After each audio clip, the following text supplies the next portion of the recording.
Hello, my name's McGarrigle. I'm chairman of the World Retail Congress, and I'm delighted to be here in the offices of EY in central London, right by London Bridge, where we've got a really exciting day going on to explore the future of retail in a special workshop that is going to really help build the World Retail Congress hacks that will take place in Amsterdam in May.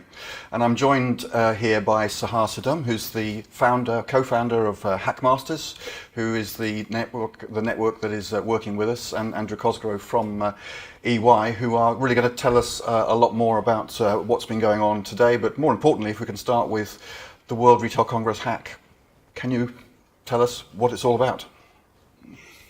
Sure. So basically the World Retail Congress hack is a continuation of some of the work that we've been privileged enough to do with Andrew and his team at EY, where last year we looked at a whole range of futures and a whole range of countries, demographics, issues and types of retail.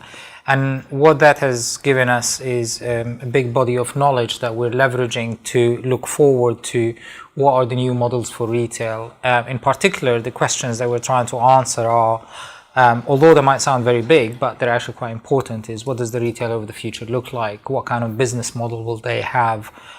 What is really achievable within the next 5 years? So we're trying to turn some of this amazing knowledge they've been, collectively been working on very hard for the last year or so into real actionable kind of approaches. We're really just trying to answer the question also of so what? We all know about data science, AI, drones, all of these amazing kind of buzzwords and technologies out there. But if you're retailer X and you happen to be selling T-shirts and lots of them, what do you do with this? What does that mean to you? So the real focus here is to work very, very closely with retailers to try and identify real and practical hacks in a way that they can do pretty much straight away to try and understand or at least experiment with what these features would look like. And so if also, you could explain what is a hack, in the sense that hack has many connotations, but in the work that you do and the work that we're doing together, looking at the future of retail, what can retailers expect at the World Retail Congress if they're part of the hack? Yep. So typically the word hack implies, stealing somebody's data or something like that. We don't do that. This is not what we will do.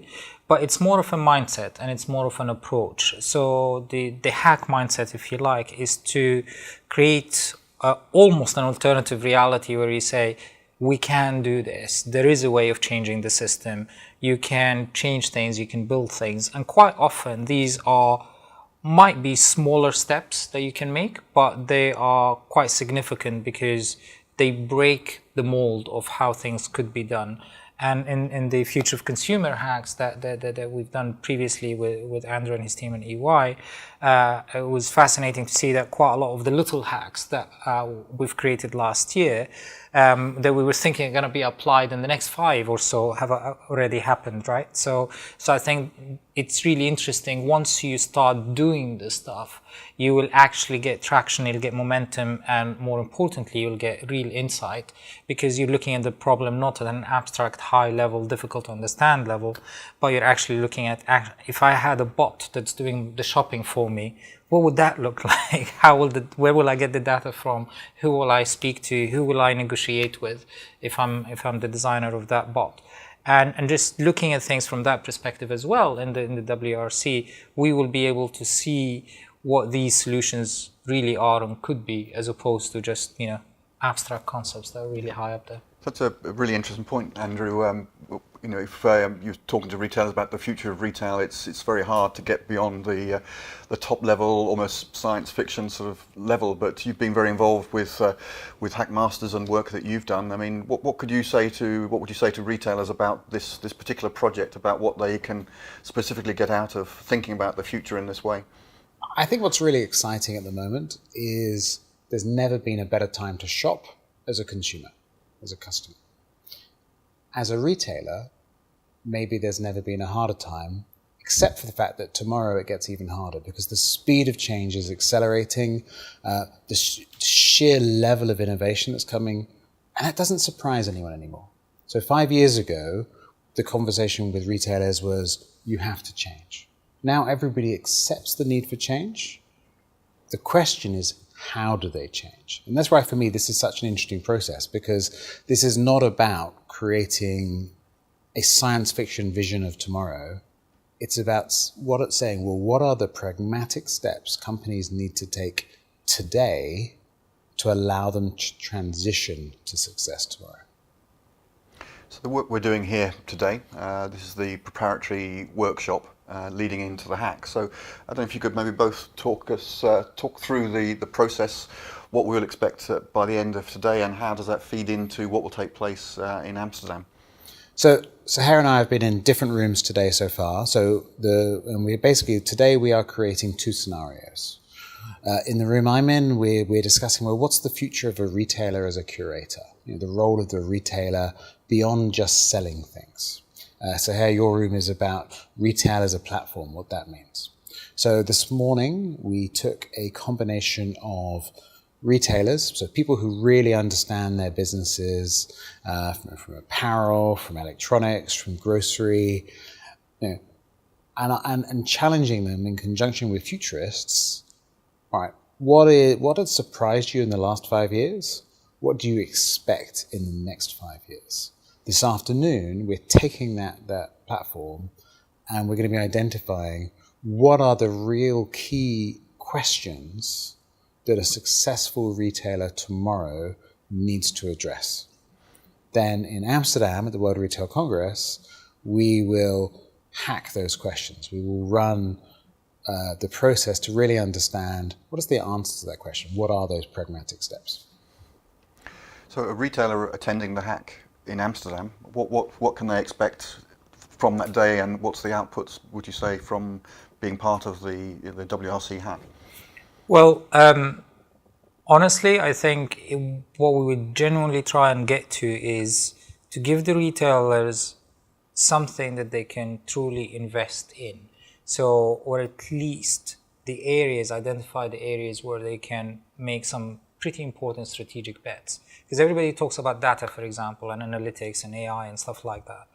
But actually, without understanding the different opportunities around that or the different potential of that, you could very easily stop being a retailer and start becoming a data company if you actually push some of these scenarios to the ultimate extreme. So let me give you an example. At the moment, lots of people are talking about the different types of data you can get and how you can use it to personalize and create more seamless supply chains and just-in-time and very demand-led thing. But actually, when you look at that ecosystem in the way that we will look at it, we're looking at it today, and certainly in my room, in the platform room, and we'll look at it tomorrow as well in the World Retail Congress. What we're really looking at is actually there are new whole layers of that ecosystem that we haven't articulated yet, haven't found the right words for them yet. But those layers could have exponential potential for growth. So, for example, AI as a platform is a really interesting concept, because Andrew and I talked a lot last year, and this came out of the research and the collective work, is that in the future you could very well have your personal shopper is a bot that is negotiating on your behalf, is a tool that does the shopping for you. And we can see already some of that today in things like Alexa and whatnot. But your own bots are going to be quite interesting to see who is going to provide them, how are you going to use them. And behind those, there are probably going to be different types of companies that are providing platforms for these, automated, smarter shopping mechanisms or shopping assistants, if you like.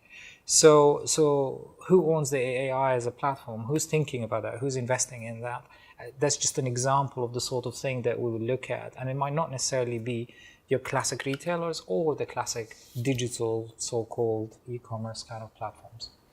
And so, Andrew, to help all this, and from my experience from the day already, is the team of Hackmasters, hackers that are recruited and will be also part of the hack in Amsterdam. But tell us a little bit more about what you feel the input from those guys. I mean, just for instance, today we've got an 18-year-old who's been coding and working with big tech companies since the age of 10, which is unbelievable. Yes, he's actually the CTO of £1 billion bank. And he's age 18. Yes. everybody has a perspective of the future.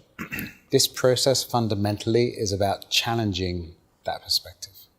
So opening yourself up to different views from different lenses. It's not about how do you actually turn your own perspective into reality. It's about challenging your perspective. So it feels uncomfortable. And it should feel uncomfortable to you because you should be opening up your mind to different ideas. However, what should give you security as being part of it is all of those different perspectives from futurists, from other retail formats, from brand owners, occasionally from business experts, so-called business experts, should give you the assurance that actually by considering different scenarios, by different perspectives, I can identify what is the path forward for my company and how do I make it successful. It's definitely taking the retailers out of the bubble in a way, because when they're confronted with the 18-year-old or the fashion forecaster or the people who have been some of the really interesting characters we worked with in kind of the network before, it really forces you out of your prescribed view for the future looks like. So but also it makes some of these far-fetched scenarios very, very real. We do have people who build very successful businesses based on some of these new technologies, and they know the ins and outs of these things, and having them on the table confronts any sense of disbelief, confronts any sense of like, no, it can't be done. Well, actually the guy who did it is just next to you, and that kind of makes a lot of pushes a little bit of forward momentum as well, is what I would say, in addition to what Andrew has said already. So final question to you both really. So by the end of the World Retail Congress, May the 16th, will we and the collective audience have a better idea of the future of retail and what they need to do to be fit for purpose for the future? I think it's that second part. I think if we purely give them a better idea of the future of retail, we've failed. Fundamentally, it's not about identifying what is the niche business that any startup could make a success. But if you've got 1,000 stores, if you've got a huge amount of heritage in retail, what are those steps you take to transform your business into that successful retailer tomorrow? From our part, we will definitely aim to identify the very first step that they can take, because that's the kind of the spirit of the hack is to make the possible and the improbable possible, whatever the expression is. But we are generally interested in kind of being very, very clear. If you were to make the one experiment on the Monday morning after WRC, what would that experiment be? What would that first investigation look like? So certainly we are hoping to almost give them the blueprint, or at least the sketch of where the challenges might be.